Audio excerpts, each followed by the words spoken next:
mau mengajukan atau mengadu dalam hal permohonan uji materi atas undang-undang atau KUHP yang baru. Itu tujuan kami hari ini ya.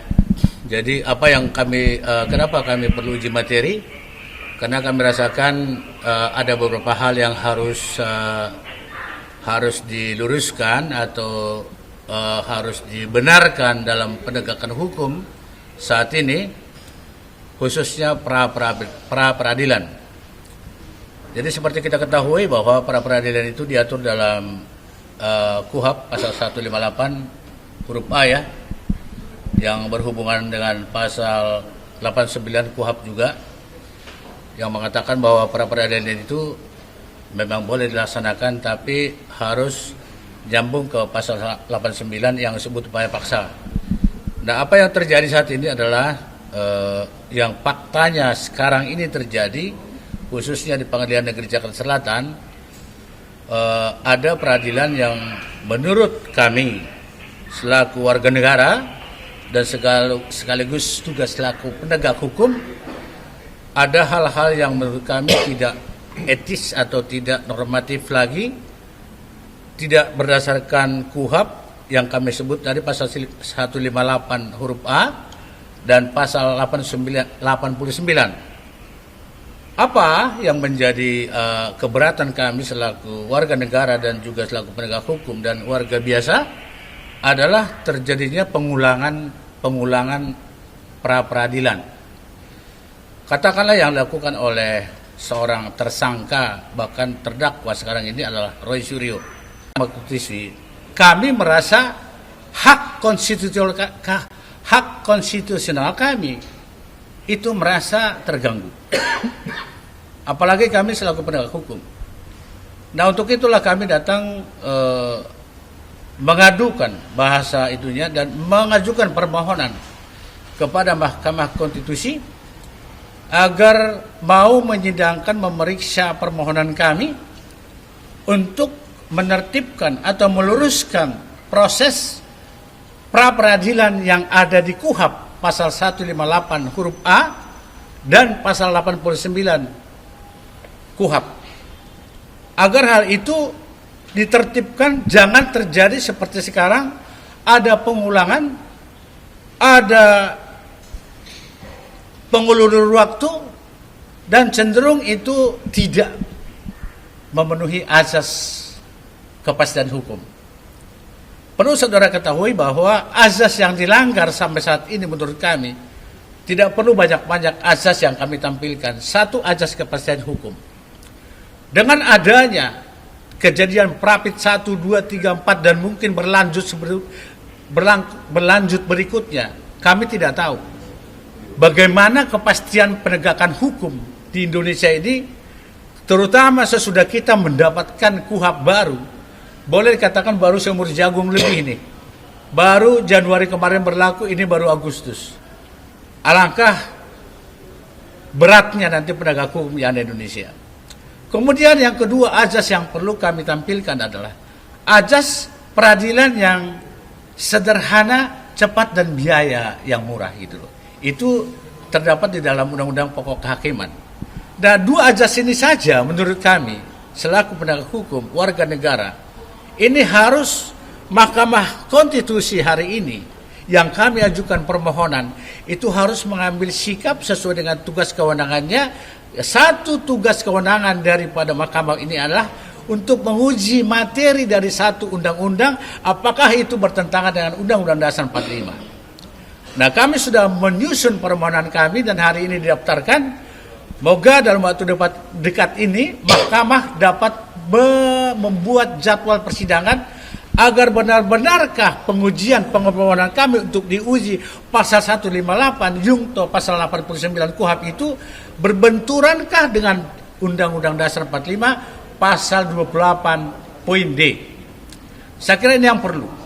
Jadi kami tergerak selaku warga negara agar hal ini harus ditertibkan dan harus ada keputusan dari mahkamah agar ini menjadi suatu putusan yang baru yang ada aturan yang barunya yang dimaknai bahwa pra peradilan itu diajukan hanya satu kali dalam satu perkara.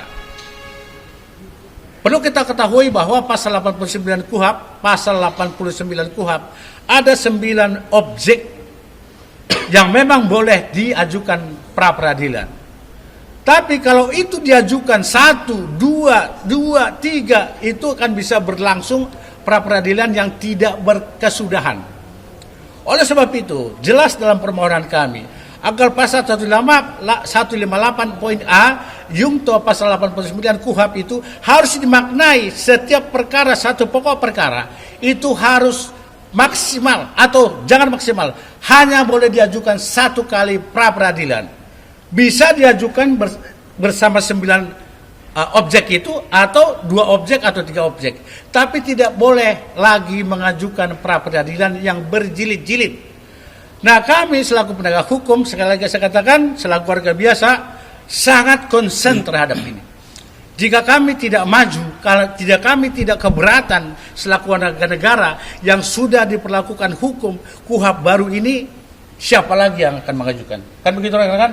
Betul. Jadi kami sehati sepikir sependapat, artinya mari kita maju ke Mahkamah Konstitusi agar Mahkamah Konstitusi segera menyidangkan ini agar terjadi suatu perubahan atau ketentuan yang baru, bukan merubah undang-undang itu, tapi harus dimaknai, harus ada ketentuan baru yang tidak merubah undang-undang itu. Kalau merubah undang-undang itu DPR, kan gitu kan. Tapi di sini kami agar Mahkamah Konstitusi membuat suatu petunjuk aturan yang final and binding.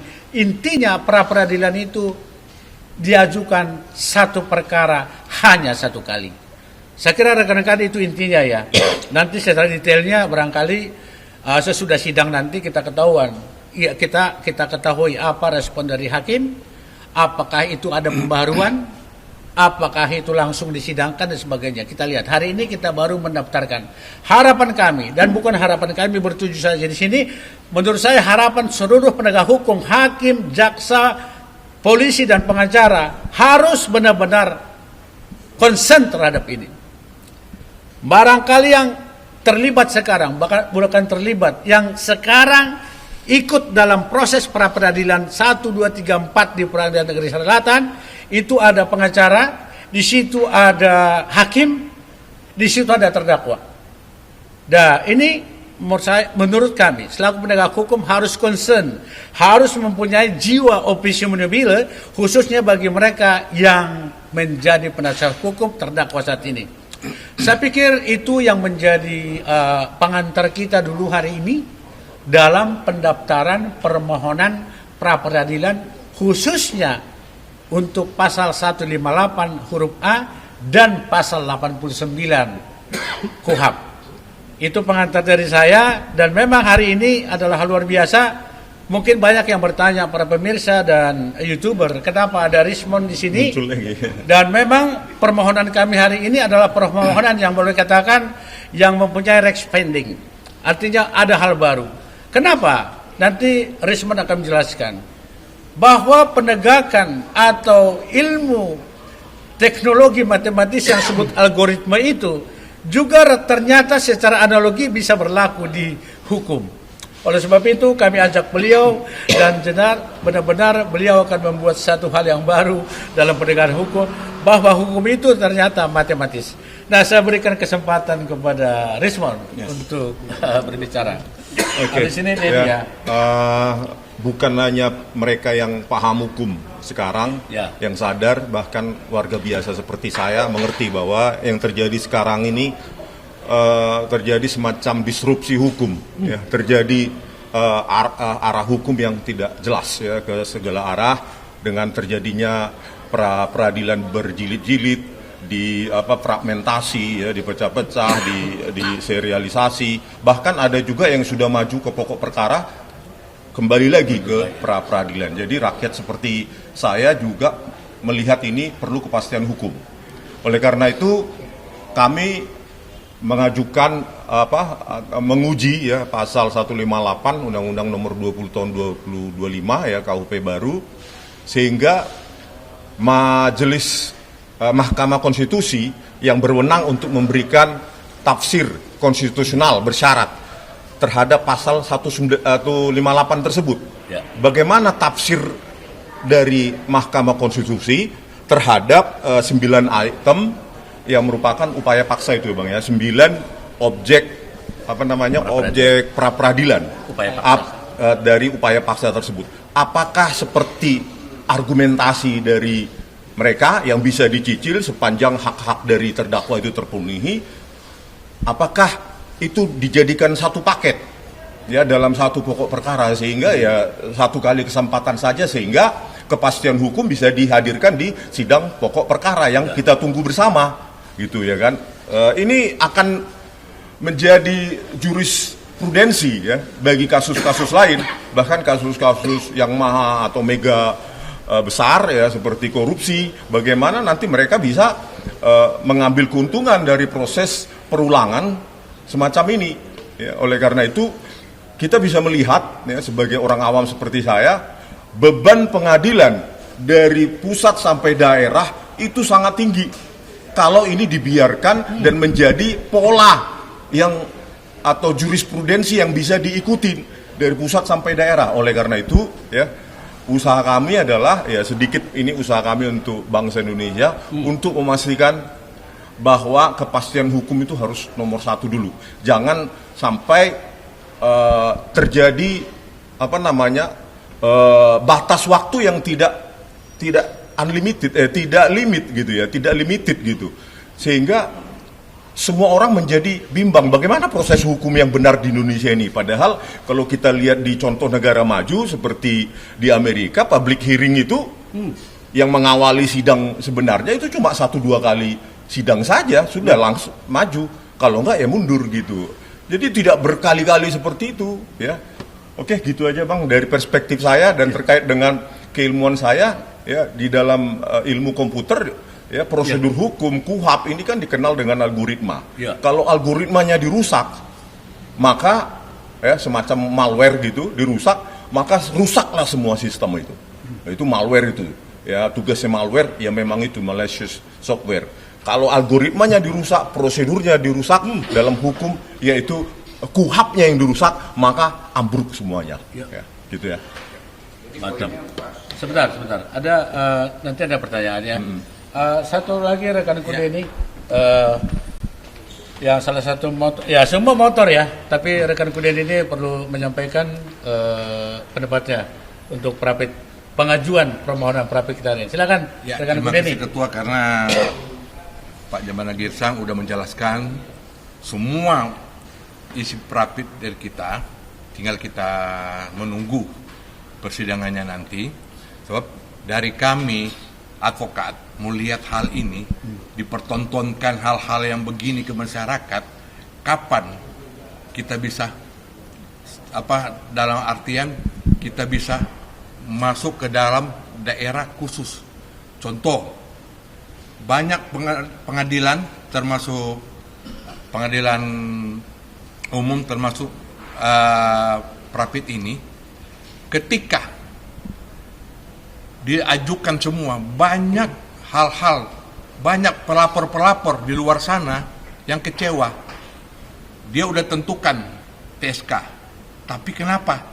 Gara-gara pasal 89 ini mereka tidak bisa, orangnya udah kabur duluan. Nah ini membuat dasar kita untuk dari advokat semua ini melakukan ini semua. Nah jadi kita tidak ada kaitan dengan siapa-siapa. Ini dasar dari advokat-advokat melihat hal ini supaya ke depannya kita tujuan kami jelas, ajas kepastian hukum harus ditegakkan.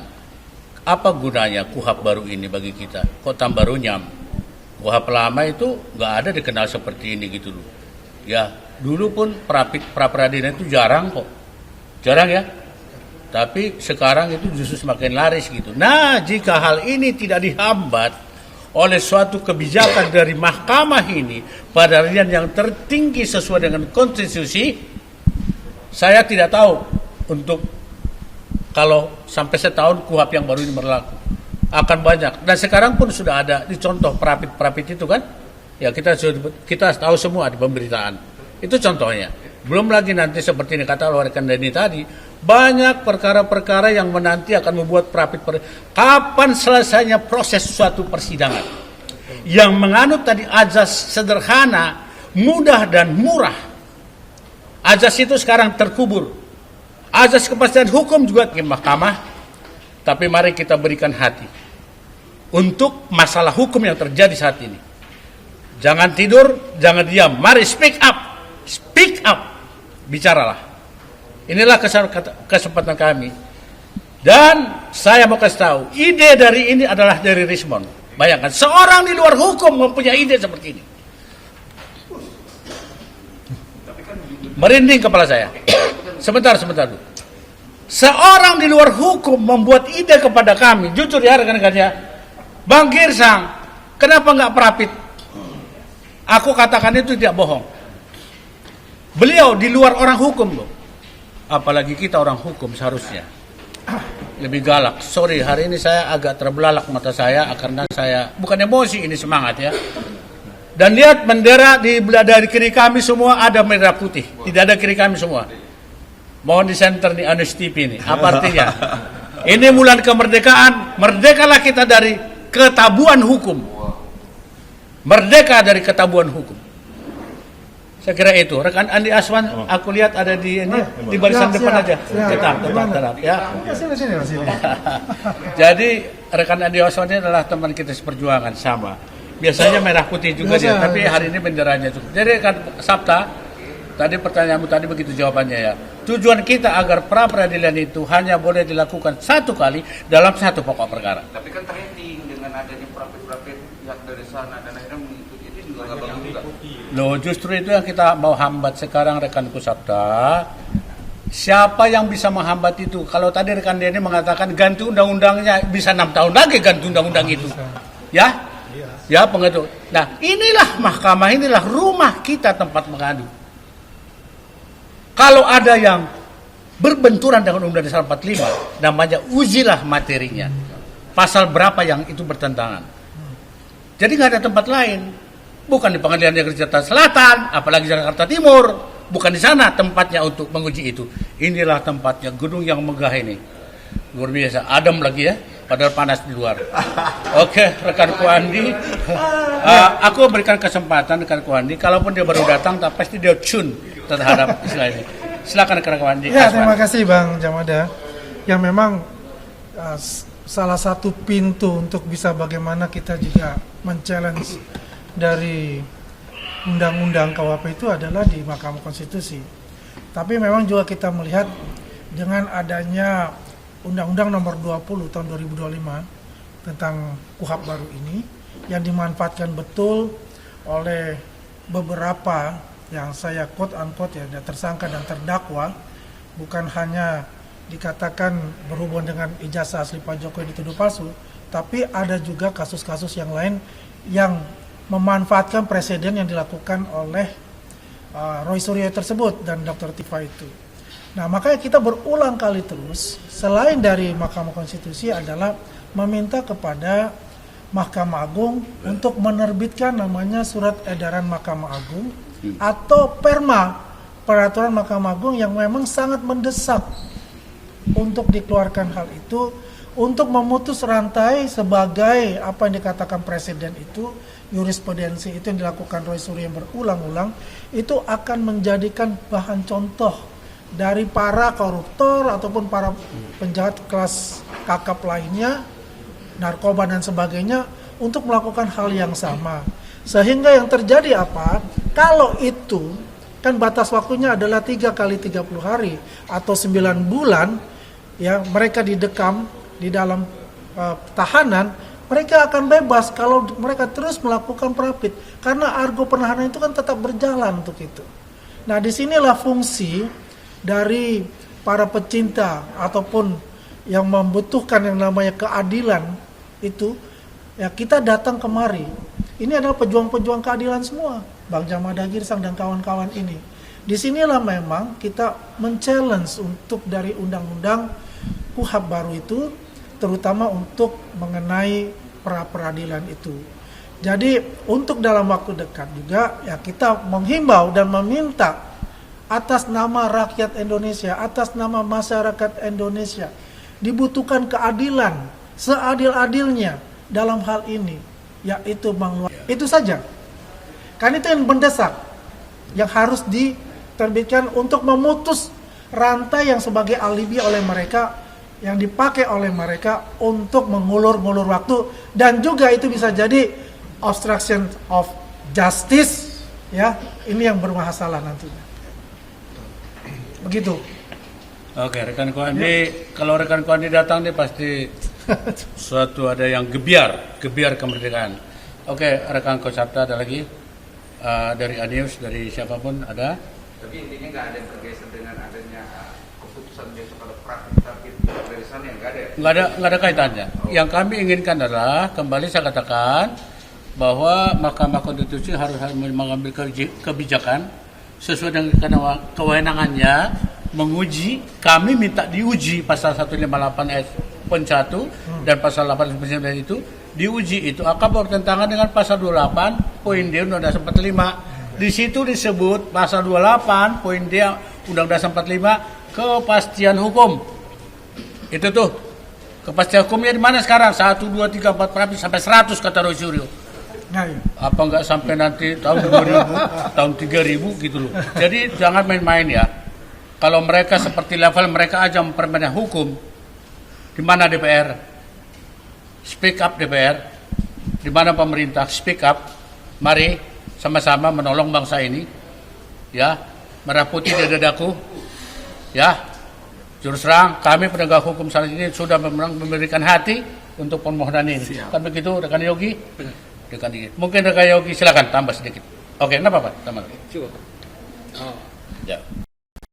Jadi kami harap dengan ajukannya permohonan ini, kami mohon kepada untuk memaknai Mahkamah Konstitusi untuk memaknai terkait dengan pra-peradilan ini hanya untuk satu kali aja, untuk satu perkara. Jangan berkali-kali. Tadi rekan-rekan sudah menyampaikan banyak terkait dengan pendapatnya, ya. Jadi harapan kami di Mahkamah Konstitusi ini memaknai pra-peradilan itu dalam satu perkara cukup satu kali, jangan sampai berulang-ulang, gitu, sehingga akan dapat dimanfaatkan oleh pihak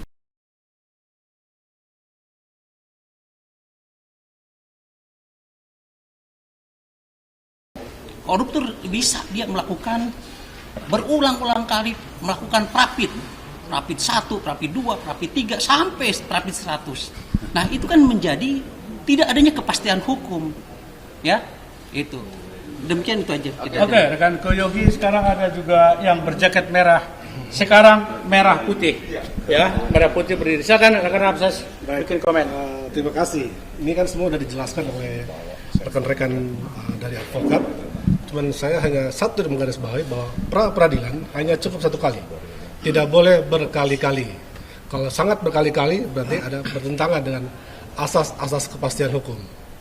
Nah, kalau itu dilanggar juga, maka siapa lagi yang akan mengajukan ini selain kita-kita. Terima kasih. Itu aja. Oke, jadi rekanku sekalian. Satu pertanyaan mahal nih. Silakan. Memang berbeda dengan pendapat kuasa hukum dari yang sekarang mengajukan prapit. Oh, beda, pasti beda kami. Kalau sama, saya ikut di sana. Gimana? Oke, nggak apa-apa. Pertanyaanmu adalah? Ya kan, memang sudah diatur di KUHP, makanya dia tidak mundur-mundur dan dia jalanin apa yang sudah ada di masalahnya gimana. Jadi sebenarnya pertanyaan dia nggak perlu dijawab, dia udah jawab sendiri. Tapi rekan Kusapta ini jurnalis yang sangat modern di Indonesia ini. 1 menit. Jadi gini, rekanku Sabda, ya, saya kembali mengatakan sebenarnya tidak banyak kalimat kami untuk mengkomentari permohonan kami. Seperti kata Ramses tadi, udah mohon kami sedang mengadu, ibaratnya kami anak nih, mengadu ke orang tua kami, Mahkamah Konstitusi, Pak, tolong Pak, uang jajan saya kurang, contohnya begitu ya. Nah, kenapa ya kurang deh, es krim sekarang mau gini-gini gitu loh. Nah ini pun Pak, Mahkamah, Bapak kami, Bapak Hukum, tolong agar Prapit dihentikan saja, dimaknai saja menjadi satu kali dalam satu peristiwa pidana, agar tidak bertentangan dengan kepastian hukum dan azas peradilan yang sederhana dan murah. Sekarang peradilan jadi mahal. Sekali sidang itu berapa biayanya? Emang nggak bayar itu? Bayar listriknya, semuanya, satpamnya, tapi itu sebenarnya ya makanya untuk berkah mereka. Tapi dalam segi hukum itu sangat menjatuhkan martabat penegakan hukum. Saya kira gitu ya, Sabta ya. Saya tambahin ya. Oh, silakan ya. Ya, walaupun saya nggak orang hukum, orang logis nih. Ya gini. Ya. Tafsir tentu bisa semua orang bisa ya. Oke. Baik Refli Harun, Bang Jahmada Girsang atau yang lain. Tafsir. Tetapi apakah itu konstitusional? Apakah itu sesuai dengan tafsir dari mereka yang punya wewenang, yaitu di sini para hakim di Mahkamah Konstitusi. Nah, itulah tujuan kami untuk diuji. Apakah tafsir siapa yang benar? Gitu loh. Apakah tafsir yang bisa dicicil, difragmentasi, diserialisasi dari 9 objek pra peradilan itu bisa dicicil ya, sesuai dengan mereka ya, tafsir mereka, atau tidak bisa. Nah, di sini kita perang secara argumentasi. Kalau saya ya secara logis dan ilmu fisika mengatakan ya, setiap usaha itu pasti memerlukan merupakan fungsi sesuatu. Apa itu sesuatu? Fungsi biaya, ya, duit artinya, waktu maupun usaha. Maka perlu hukum ini harus pasti ujungnya di mana.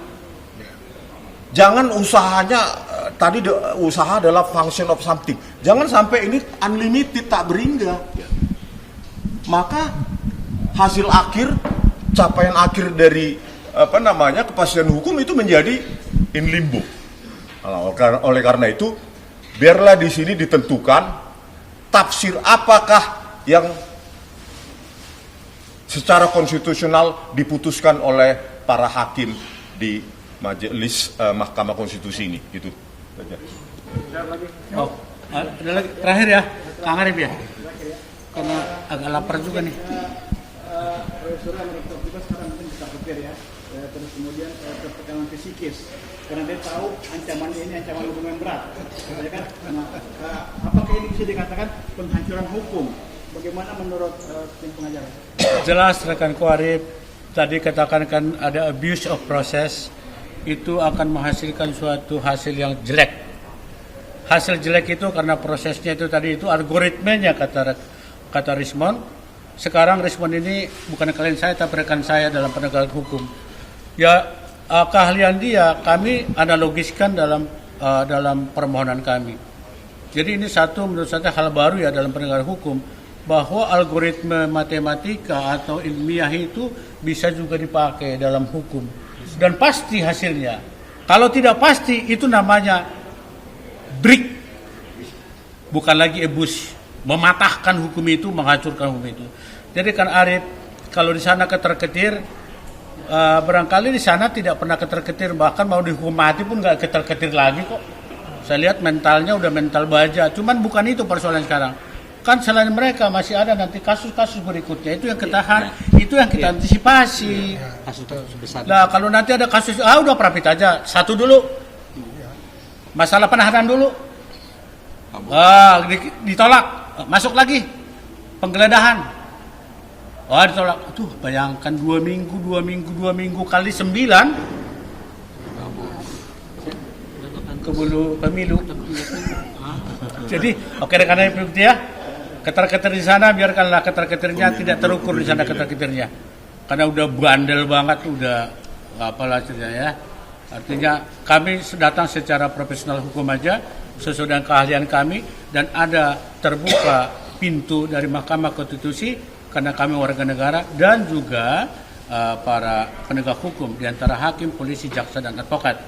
Jadi kami berstatus di sini warga negara dan juga penegak hukum. Saya kira gitu ya Arif ya. Oke rekan-rekanku, Ainus TV yang utama yang selalu mendampingi kita setia, kirim salam sama Aiman dan begitu juga yang lain-lain yang tidak terbilang lagi, ribuan orang di depan saya ini adalah YouTuber semua sampai ke pojok sana.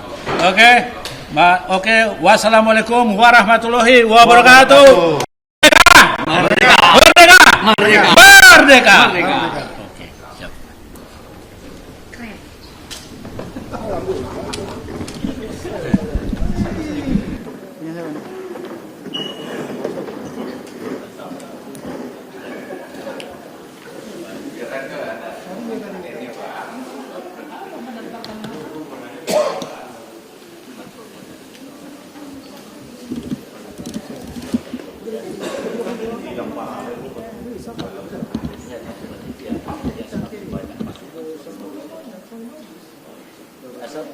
Asal komentar rekan sungguh ini begitu dengan masalah. Semakin banyak ada orang lagi ini. Biar ada di rumah banyak banget, banyak di belakang sudah. Biar ada entertainer tadi yang Sudah ada kelompok. Oh iya siap. Itu dia foto. Ada belakangnya rumah.